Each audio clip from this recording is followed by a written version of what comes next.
స్వామివారి మహా అభిషేకం చాలా అద్భుతంగా జరిగింది. అది మీరు మిస్ అయ్యి ఉంటే ముందు పార్ట్ 1లో నేను ఆల్రెడీ పోస్ట్ చేశాను. సో, అది చూడండి. అది చూసిన తర్వాత ఇది పార్ట్ 2 అనమాట. సో, దీంట్లో స్వామివారి మహా అభిషేకం కంప్లీట్ అయిపోయిన తర్వాత స్వామివారిని ఎంతో అద్భుతంగా, అందంగా అలంకరించారు. అది చూసిన తర్వాత అసలు కళ్ళలో నీళ్ళు ఆగలేదు. అంత ఎమోషనల్‌గా అనిపించిందనమాట. చాలా అందంగా, చక్కగా తయారు చేశారు.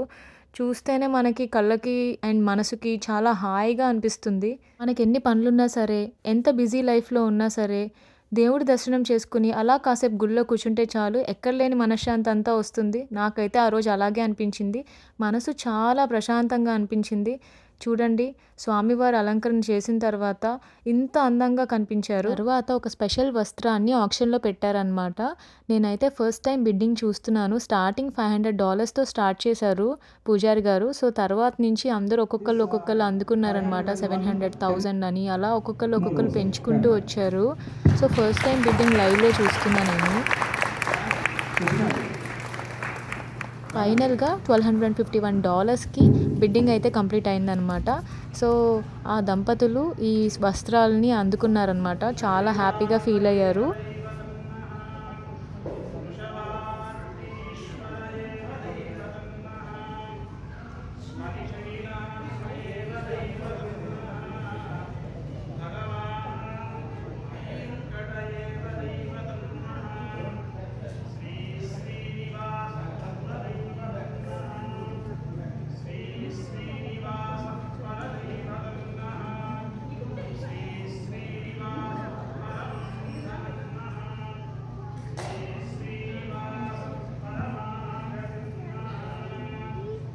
జై శ్రీమన్నారాయణ.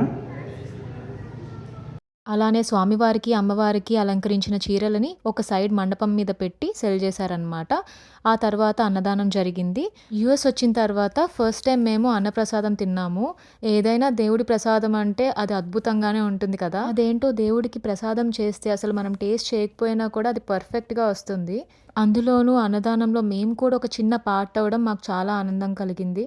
ఆ స్వామివారి ఆశీస్సులు మీ అందరికీ ఉండాలని, కోరికలన్నీ నెరవేరి ఆరోగ్యంగా, సంతోషంగా ఉండాలని మనస్ఫూర్తిగా కోరుకుంటున్నాను. సర్వేజన సుఖినో భవంతు.